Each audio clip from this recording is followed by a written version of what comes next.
Baik, langsung saja. Nama saya Adeswar Najulansyah dari Prodi Akidah dan Filsafat Islam, UIN Syarif Hidayatullah Jakarta. Di sini saya akan mewawancarai Romo terhadap ke agama Katolik ini. Langsung saja ke pertanyaan yang pertama, apa dasar keyakinan dalam agama Katolik?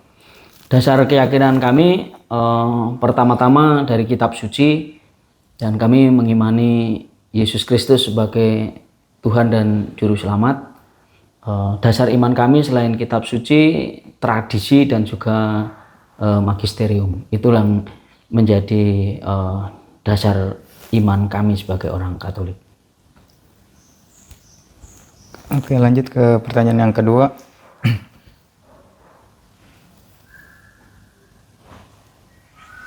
Apa aja sih kegiatan ibadah yang utama di umat Katolik ini?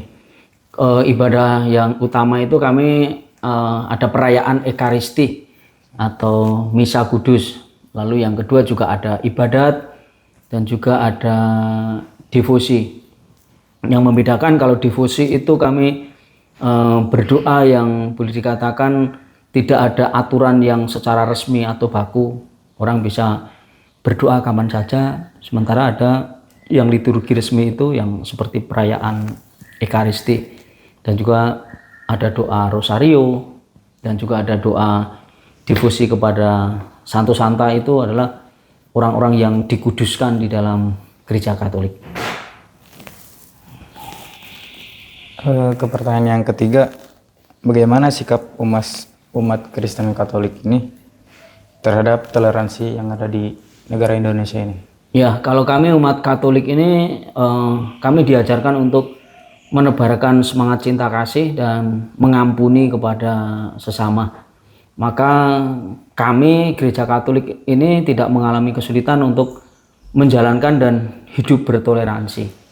Sekarang ini yang kami lakukan di Paroki Pamulang ini, kami ada salah satu tempat yang namanya Megantara Edupak itu sebagai sarana edukasi sekaligus sebagai sarana untuk pertemuan semua agama, suku dan golongan. Jadi tempat itu sungguh-sungguh terbuka. Jadi kami di tempat itu juga ada pengajian, juga ada halal bihalal, juga ada kepentingan gerejani, dan juga ada ibadah dan sebagainya. Jadi toleransi itu kami mulai dari situ. Bahkan toleransi yang lebih dalam lagi, kami tidak hanya menyangkut soal keagamaan, tetapi kami lebih kepada soal sosial dan kemanusiaan.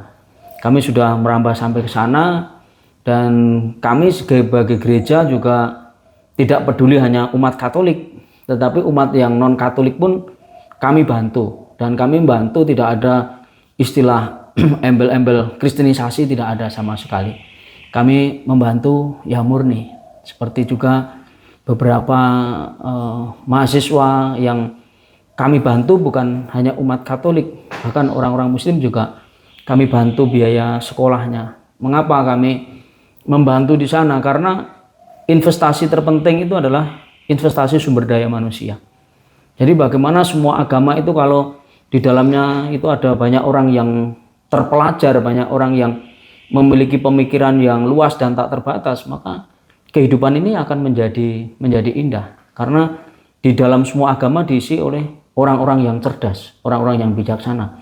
Maka ya kami bantu siapa saja, agamanya apa, kami nggak melihat agamanya apa, kami bantu. Itu sebagai salah satu bentuk komitmen kami sebagai gereja yang harus menyatu bersama dengan masyarakat. Oke, mungkin itu saja dari saya wawancaranya. Kurang lebihnya mohon maaf. Ya. Oke.